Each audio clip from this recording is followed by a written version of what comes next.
भगवान के नाम का जप निरंतर क्यों नहीं कर पा रहे? बहुत ध्यान से सुनिए।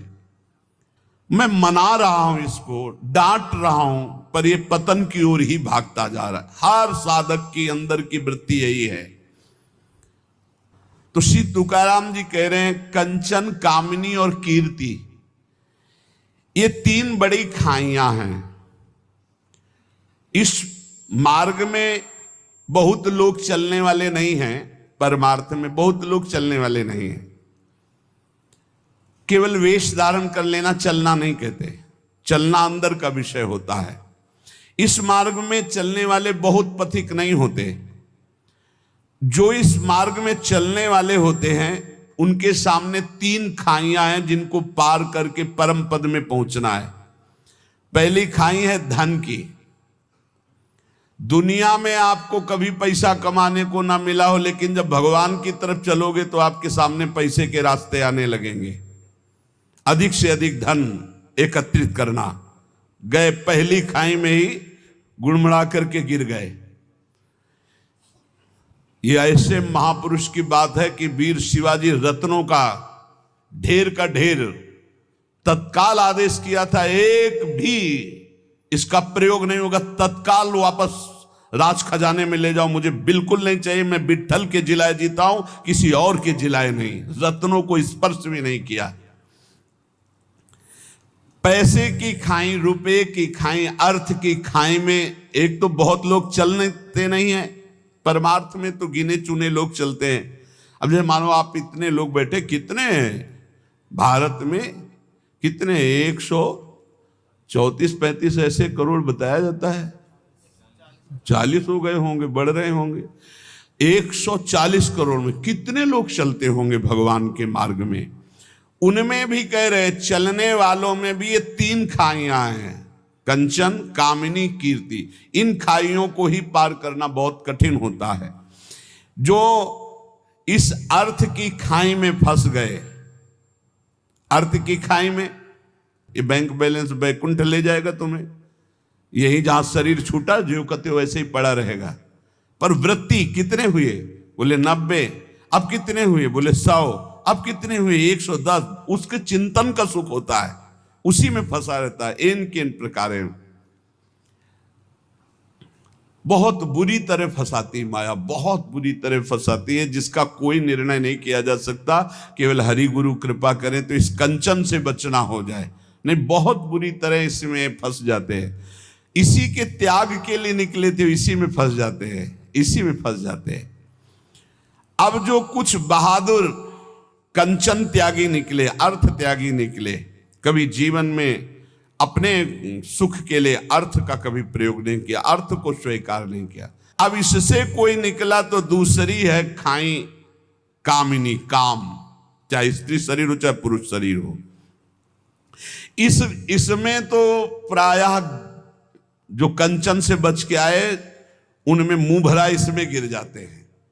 काम भाव में बढ़िया से बढ़िया भोग व्यवस्था हो जाएगी, क्योंकि भगवान के मार्ग के पथिक हो। माया हर टांग मारेगी, तुम्हारे अंदर की बात जानती, तुम्हें क्या पसंद है, कैसा पसंद है, वैसी व्यवस्था कर देगी तुम्हारी। गिरो और इसके बाद जलो सड़ो, फिर आगे नहीं चल सकते। जो कोई इस खाई से बचा तो तीसरी खाई मान प्रतिष्ठा। इसमें तो फिसल कर मान लो जैसे 100 चले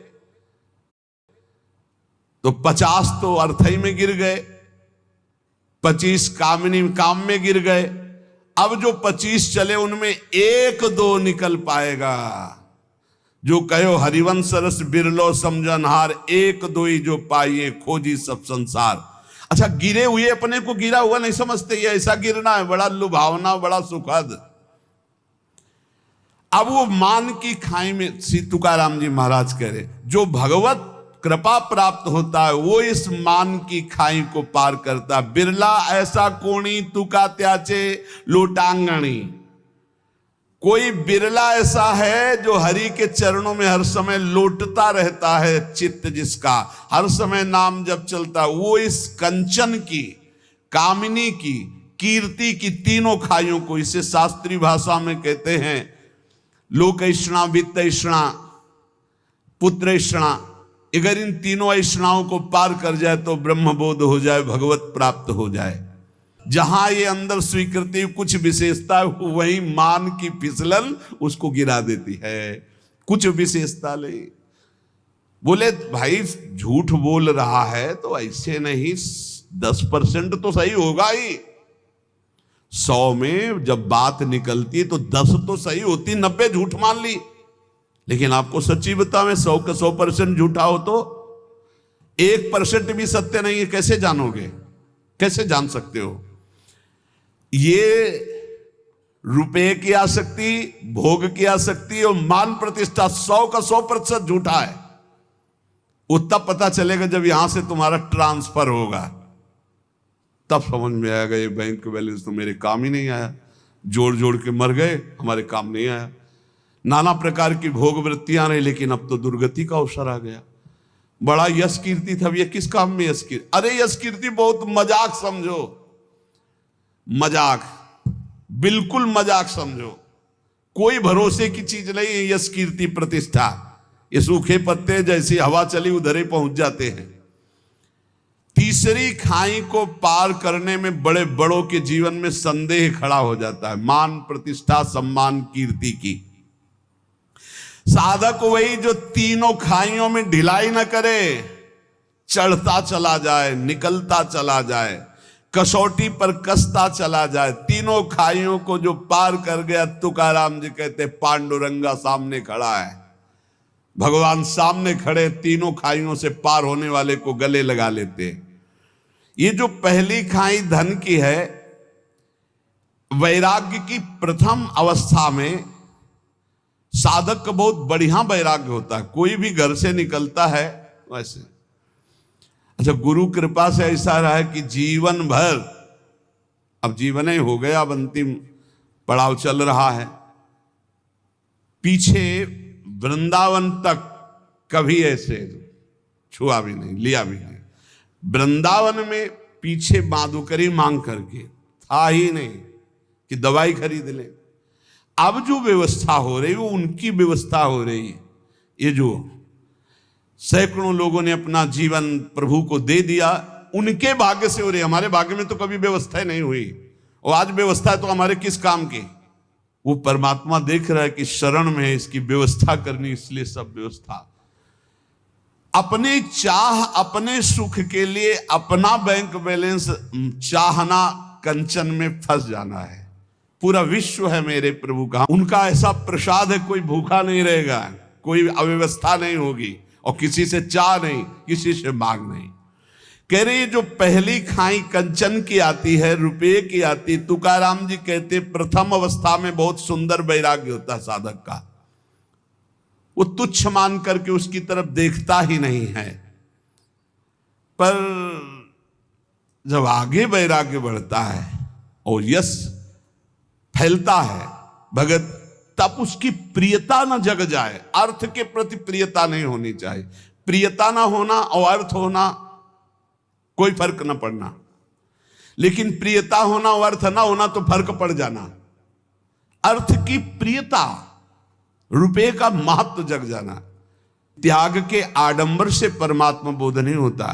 त्याग का आडंबर न करे, इसकी आसक्ति न हो तो कोई फर्क नहीं पड़ता है। त्याग का आडंबर ना करे। श्री तुकाराम जी महाराज कह रहे कि जैसे प्राथमिक अवस्था में साधक के अंदर वैराग्य होता है। एक बार गुरुदेव भगवान ने कहा था, जब कोई साधक भगवत प्राप्ति के लिए घर से निकलता है, उसका वैराग्य कितना प्रशंसनीय होता है। कहाँ खाएंगे कोई पता नहीं, कहाँ रहेंगे कोई पता नहीं, क्या होगा कोई पता नहीं। ऐसी स्थिति आजीवन क्यों नहीं रहती? वैराग्य प्रतिदिन बढ़ना चाहिए, ना कि घटना चाहिए। जिस लक्ष्य को लेकर तुम घर से निकले थे, वो वैराग्य कहाँ गया? और नाना प्रकार की भोग सामग्रियां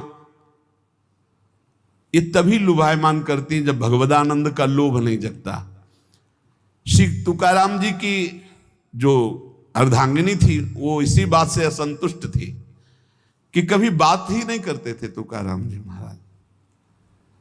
दिन भर निकल गए, 2-3 पर्वत थे, उनमें एकांत में बैठे राम कृष्ण हरि राम कृष्ण हरि राम। खाने की भी व्यवस्था नहीं, रात में आए ध्यानस्थ होकर विराजमान है। ना कहीं कंचन में लगाओ, न कहीं कामिनी में लगाओ। अभंग रचे थे जो बहुत महिमा, वो इंद्राणी में डुबो दिए थे। इतने यश के रहित भाव वाले, कहीं सुसुख वांछा नहीं।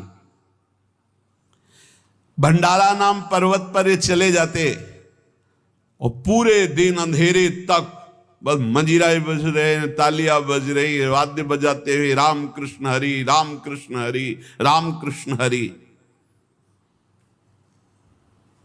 एकांत में यदि कोई भगवत साक्षात्कार पाना चाहता है तो तुकाराम जी कहते, एकांती लोकांती स्त्रियांसी न भाषण, प्राण गेला जान करूं नए। साधक को इतनी दृढ़ता कर लेनी चाहिए कि एकांत में कभी विपरीत शरीर के पास बहुत देर तक ना रहे, नहीं तो गिर जाएगा, पक्का गिर जाएगा, चाहे जितना संयमी साधक हो। कह रहे प्राण गेला पर मैं कभी ऐसा गलत, ऐसा दृढ़ निश्चय हो, और इसके लिए बहादुर ना बने, डरता रहे। यही डर ही डर हरिवंश हित, डरता रहे। ना जानो छिनंत कवन बुद्धि घटई प्रकाशित, छुट चेतन जु अचेत तेउ मुनि भय विश्वासित। पारासर सुरेंद्र कलप कामिनी मन फंद्या, परिवदेह दुख द्वंद कौन क्रम काल निकंद्या। यही डर हरिवंश हित, जिनो भ्रमय गुण सलिल पर। जी नामन मंगल लोक त्यों सुहरिपद भजु ना विलंब करे।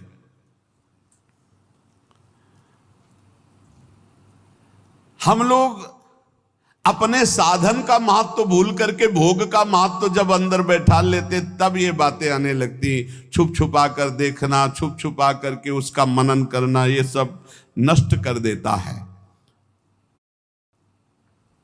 वैराग्य शिखामणि, अग्निस्वरूप तुम्हारा वैराग्य हो। कभी एकांत में विपरीत आकर्षण वाले शरीरों का संग कभी न करें, नहीं बहुत बुरा पछाड़ खाकर गिर जाओगे। चाहे जितने बड़े जितेंद्रिय बलवान इंद्रिय ग्रामो विद्वानम अपि कर्षति, इंद्रियां बड़ी बलवान है, वो कभी भी भ्रष्ट कर सकती। इसलिए बचते रहो, भागते रहो, डरते रहो। और गृहस्थ हो तो केवल जो अर्धांगिनी स्वीकार की, इसके अलावा नहीं तो परमार्थ नहीं बनेगा। जिसको अपना उद्धार चाहना है, इतने दुर्गुण अंदर हैं, क्या करूं, बस नहीं चलती। हे पांडुरंगा नारायण, हमारे और आपके बीच में बहुत दुर्गुण है ये। मैं आपकी तरफ आना चाहता हूं, मेरे हृदय में इतने दुर्गुण हैं, आप तक पहुंचने नहीं दे रहे। पर आप दया सिंधु, सत्य कर दिखाओ अपना नाम। आपका नाम दया सिंधु है, आप हम पर दया करो। मैं इंद्रियों के अधीन हूं, तुकाराम जी कहते हैं, पर इतनी बात सुन लो कान खोल के आप, मैं जैसा भी हूं पंडरीनाथ, मैं आपका हूं। वही बात आ गई ना। मेरे माई बाप आप हो, अब मुझे उदास मत करो, घसीट लो। ये जो इंद्रियों का विलास, मन का विलास है, मेरे पंडरीनाथ आप दया सिंधु, अपना नाम सत्य करो। मैं जैसा हूं प्रभु आपका हूं। अब ये बात आप सत्य करके आप दिखाओगे। मैं जैसा हूं आपका हूं, ये सत्य करके आप दिखाओगे। आप घसीटो हमारे मन को, हमारी इंद्रियों को। नाथ काय करूं आताम या मना, न स्वर्णिम विषयाची वासना। मैं क्या करूं, ये मन इंद्रियों के साथ विषयों में भाग रहा है, ये विषय वासना छोड़ना नहीं चाहता। प्रार्थिताहिम राहे ना आदरेम पतना नेउम धालिम। मैं प्रार्थना करता हूं, राह पर लाने के लिए डांट लग